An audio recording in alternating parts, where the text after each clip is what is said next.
सोचो जरा, एक इंसान है जो बाहर से देखने में सक्सेसफुल लगता है, अच्छी जॉब, ठीक ठाक पैसा, लोग रिस्पेक्ट करते हैं। लेकिन जब वो रात को अकेला होता है तो उसके दिमाग में एक ही सवाल घूमता है, मैं इतना मेहनत करता हूं फिर भी अंदर से एम्प्टी क्यों महसूस करता हूं। यहीं से इस किताब की कहानी शुरू होती है।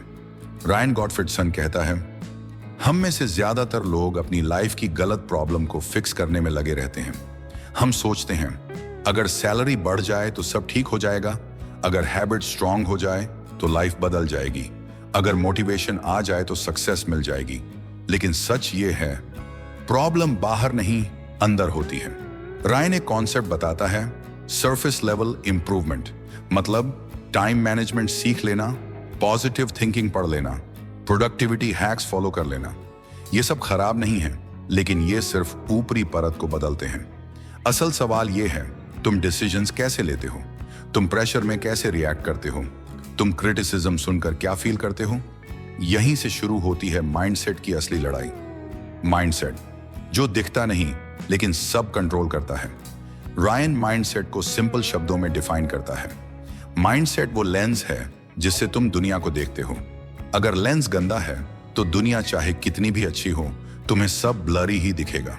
यही रीजन है कि कुछ लोग फेलियर के बाद टूट जाते हैं और कुछ लोग उसी फेलियर से ग्रो करते हैं। सिचुएशन सेम होती है लेकिन रिस्पॉन्स अलग होता है। क्यों? माइंडसेट अलग होता है। The biggest lie we believe, सबसे बड़ा झूठ जो हमें बचपन से सिखाया गया, तुम जैसे हो वैसे ही रहोगे। रायन कहता है, ये लाइन लोगों को कंफर्ट देती है लेकिन ग्रोथ मार देती है। अगर तुम मान लो कि मैं ऐसा ही हूं, मुझसे ये नहीं होगा, मेरी नेचर ही ऐसी है, तो तुम खुद अपने फ्यूचर पर लॉक लगा देते हो। रायन आगे चलकर माइंडसेट के 4 लेवल बताता है। अभी सिर्फ एक झलक समझो। एक विक्टिम माइंडसेट, मेरी गलती नहीं है, सिचुएशन खराब है। 2 लर्नर माइंडसेट, मैं सीख सकता हूं, इंप्रूव कर सकता हूं। बाकी 2 लेवल हम आगे डिटेल में देखेंगे, लेकिन अभी इतना समझ लो, सक्सेस लर्नर माइंडसेट से शुरू होती है। रियल ग्रोथ पेनफुल क्यों होती है? क्योंकि ग्रोथ ईगो को चोट पहुंचाती है। जब कोई तुम्हें सच दिखाता है, तुम्हारी वीकनेस, तुम्हारी ब्लाइंड स्पॉट्स, तुम्हारी गलत सोच, तो माइंड डिफेंस मोड में चला जाता है। यही रीजन है कि लोग फीडबैक से बचते हैं, ट्रूथ सुनना नहीं चाहते, खुद को बिजी रखकर खुद से भागते हैं। लेकिन रायन साफ कहता है, जो इंसान खुद को देखने की हिम्मत करता है वही बेटर बनता है। अगर तुम्हें सच में बेटर बनना है तो पहले यह मानना पड़ेगा कि प्रॉब्लम स्किल की नहीं है, प्रॉब्लम लक की नहीं है, प्रॉब्लम दूसरों की नहीं है, प्रॉब्लम माइंडसेट की है। और जब तक माइंडसेट चेंज नहीं होगा तब तक हैबिट टूटेगी, प्लान फेल होगा, मोटिवेशन खत्म हो जाएगा।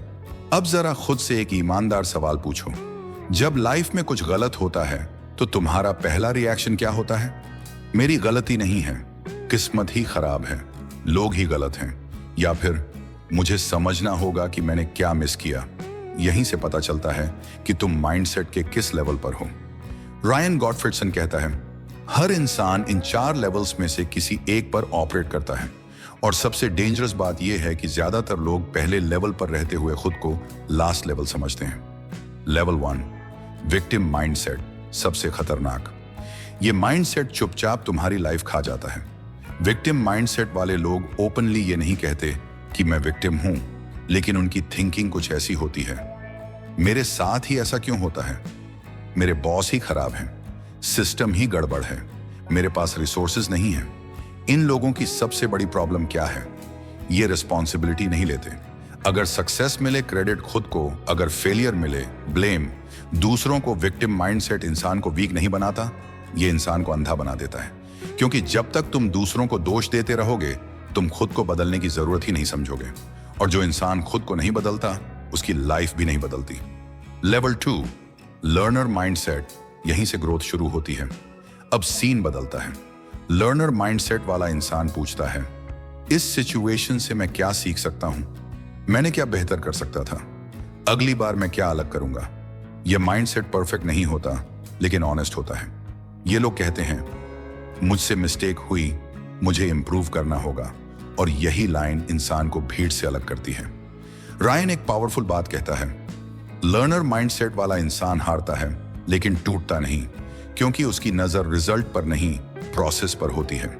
लेवल 3, क्रिएटर माइंडसेट, कंट्रोल वापस अपने हाथ में। अब यहां से लोग रेयर हो जाते हैं। क्रिएटर माइंडसेट वाला इंसान ये मान लेता है, मेरी लाइफ की रिस्पॉन्सिबिलिटी मेरी है। ये लोग एक्सक्यूज नहीं ढूंढते, ये ऑप्शन ढूंढते हैं। अगर रास्ता बंद हो तो नया रास्ता बनाते हैं। अगर सपोर्ट नहीं मिले तो स्किल बढ़ाते हैं। अगर डर लगे तो डर के साथ आगे बढ़ते हैं। इनका फेवरेट सवाल होता है, इस सिचुएशन में मेरे कंट्रोल में क्या है? और यही सवाल इंसान को पावरफुल बनाता है। Level 4, challenger mindset, elite level. ये लेवल बहुत कम लोग रीच करते हैं। चैलेंजर माइंडसेट वाले लोग प्रॉब्लम से भागते नहीं, प्रॉब्लम को इनवाइट करते हैं। ये लोग कंफर्ट से डरते हैं। जहां ज्यादातर लोग पूछते हैं ये सेफ है या नहीं, ये पूछते हैं ये मुझे ग्रो कराएगा या नहीं। रायन कहता है, चैलेंजर माइंडसेट वाला इंसान प्रेशर में नहीं टूटता, प्रेशर में शेप लेता है। सबसे इंपॉर्टेंट ट्रूथ, तुम जिंदगी भर एक ही लेवल पर नहीं रहते। कभी विक्टिम, कभी लर्नर, कभी क्रिएटर। लेकिन जो इंसान अवेयर हो जाता है वही इंटेंशनली नेक्स्ट लेवल चूज करता है। और अवेयरनेस ही इस किताब की बैकबोन है। अगर तुम्हें बेटर बनना है तो पहले ये पहचानो तुम क्या बनना चाहते हो, तुम क्या दिखना चाहते हो। बल्कि ये पहचानो तुम अभी सोच कैसे रहे हो, क्योंकि सोच बदलेगी, डिसीजंस बदलेंगे, डिसीजंस बदलेंगे, एक्शंस बदलेंगे, एक्शंस बदलेंगे, लाइफ बदल जाएगी। अब जरा एक अनकंफर्टेबल सच सुनो, तुम्हें ग्रोथ से नहीं, ग्रोथ के प्रोसेस से डर लगता है, और इस डर का नाम है ईगो। रायन गॉटफ्रिडसन कहता है, ईगो बुरी चीज नहीं है, लेकिन अगर ये कंट्रोल में ना हो तो ये इंसान को अंदर ही अंदर खोखला कर देती है। ईगो असल में करता क्या है? ईगो का काम सिंपल है, तुम्हारी इमेज बचाना। ईगो चाहता है कि तुम सही दिखो, तुम स्मार्ट लगो, तुम वीक ना लगो। इसलिए ईगो तुम्हें यह बोलता है, फीडबैक मत सुनो, गलती मानने की जरूरत नहीं। अगर मान लोगे तो रिस्पेक्ट खत्म हो जाएगी। लेकिन यही सबसे बड़ा नुकसान होता है। जब कोई तुम्हें फीडबैक देता है तो वो तुम्हारे एक्शन पर नहीं, तुम्हारी आइडेंटिटी पर हमला लगता है। तुम्हारा दिमाग सुनता है तुम गलत हो, जबकि असल मैसेज होता है तुम्हारा ये बिहेवियर गलत था। हाई परफॉर्मर वही होता है जो बिहेवियर और आइडेंटिटी को अलग रख पाता है। ईगो ड्रिवन सोच, मैं ऐसा ही हूं, लोग मुझे समझते नहीं, मुझे प्रूव करना है। ग्रोथ ड्रिवन सोच, मुझे बेहतर बनना है, मैं अभी कंप्लीट नहीं हूं, मैं सीख सकता हूं। डिफरेंस सिर्फ वर्ड्स का नहीं, डायरेक्शन का है। एक खुद को बचाता है, दूसरा खुद को बनाता है। ब्लाइंड स्पॉट्स, जो तुम्हें दिखते नहीं, हर इंसान के पास ब्लाइंड स्पॉट्स होते हैं। ऐसी वीकनेसेस जो दूसरों को साफ दिखती हैं लेकिन खुद को नहीं। ब्लाइंड स्पॉट वही जगह है जहां ईगो गार्ड बनकर खड़ा रहता है। इसलिए लोग वही गलती बार बार दोहराते हैं। रिलेशनशिप टूटती है, करियर अटक जाता है, क्योंकि इंसान चेंज करना चाहता है लेकिन देखना नहीं चाहता। साइकोलॉजिकल सेफ्टी क्यों जरूरी है? रायन लीडर्स की बात करता है, जहां ईगो ज्यादा होता है, लोग सच नहीं बोलते, टीम डर में काम करती है, मिस्टेक्स छुपाई जाती हैं। लेकिन जहां साइकोलॉजिकल सेफ्टी होती है, लोग सवाल पूछते हैं, मिस्टेक्स अर्ली पकड़ में आती हैं, ग्रोथ फास्ट होती है, और ये सेफ्टी ईगो कम होने से आती है, रूल से नहीं। ईगो को टूल कैसे बनाएं? रायन एक पावरफुल तरीका बताता है। एक क्यूरियोसिटी मोड ऑन करो, जब फीडबैक मिले डिफेंड मत करो, सिर्फ पूछो तुम ऐसा क्यों फील करते हो। 2 पॉज करना सीखो। इमीडिएट रिएक्शन ईगो का साइन है, पॉज बराबर कंट्रोल वापस अपने हाथ में। 3 आइडेंटिटी अलग रखो, तुम गलत नहीं हो, तुम्हारा एक्शन गलत हो सकता है। 4 डेली रिफ्लेक्शन, दिन के एंड पर खुद से पूछो, आज ईगो ने मुझे कहां रोका। यही सवाल बेटर बनाता है। अगर तुम्हें लगता है कि तुम्हें फीडबैक की जरूरत नहीं, तो तुम्हें सबसे ज्यादा जरूरत है। ग्रोथ कभी कंफर्ट जोन में नहीं होती, और ईगो कंफर्ट का बॉडीगार्ड है। अगर तुम्हें नेक्स्ट लेवल पर जाना है, ईगो को मारो मत, ईगो से लड़ो मत, ईगो को मैनेज करो। क्योंकि ईगो कंट्रोल में हो, कॉन्फिडेंस बनता है। ईगो कंट्रोल से बाहर अहंकार बनता है। अब तक तुम समझ चुके हो, प्रॉब्लम माइंडसेट की है। माइंडसेट के लेवल्स होते हैं। ईगो साइलेंटली ग्रोथ रोकता है। लेकिन अब सबसे जरूरी सवाल, ठीक है, अब करना क्या है? रायन गॉटफ्रिडसन यही गैप फिल करता है। वो कहता है, बेटर बनना कोई मोटिवेशन स्पाइक नहीं है, ये एक डेली सिस्टम है। रायन एक क्लियर साइकिल देता है जिसे वो बार बार रिपीट करने को कहता है। एक अवेयरनेस, खुद को देखना सीखो। बेटर बनने का पहला स्टेप है खुद को नोटिस करना। मैं रिएक्ट क्यों कर रहा हूं? मैं डिफेंसिव क्यों हो गया? मैंने ब्लेम क्यों किया? ज्यादातर लोग लाइफ जीते नहीं, ऑटो मोड में काटते हैं। अवेयरनेस ऑटो मोड तोड़ता है। तुम वही बदल सकते हो जिसे तुम देख पा रहे हो। दो ओनरशिप, रिस्पॉन्सिबिलिटी लेना। यहां 90% लोग फेल हो जाते हैं। ओनरशिप का मतलब यह नहीं कि सब कुछ तुम्हारी गलती है। ओनरशिप का मतलब है रिस्पॉन्स तुम्हारे कंट्रोल में है। सिचुएशन खराब हो सकती है, लोग गलत हो सकते हैं, पास्ट मैसी हो सकता है, लेकिन अगला स्टेप वो तुम्हारा डिसीजन है। बेटर लोग पूछते हैं अब मैं क्या कर सकता हूं? विक्टिम लोग पूछते हैं मेरे साथ ही क्यों? 3 चॉइस। जानबूझकर नेक्स्ट लेवल चुनना, यही वो जगह है जहां माइंडसेट शिफ्ट होता है। जब तुम जानबूझकर डिसाइड करते हो डिफेंड नहीं करूंगा, सीखूंगा, ब्लेम नहीं करूंगा, तब तुम लर्नर से क्रिएटर बनते हो।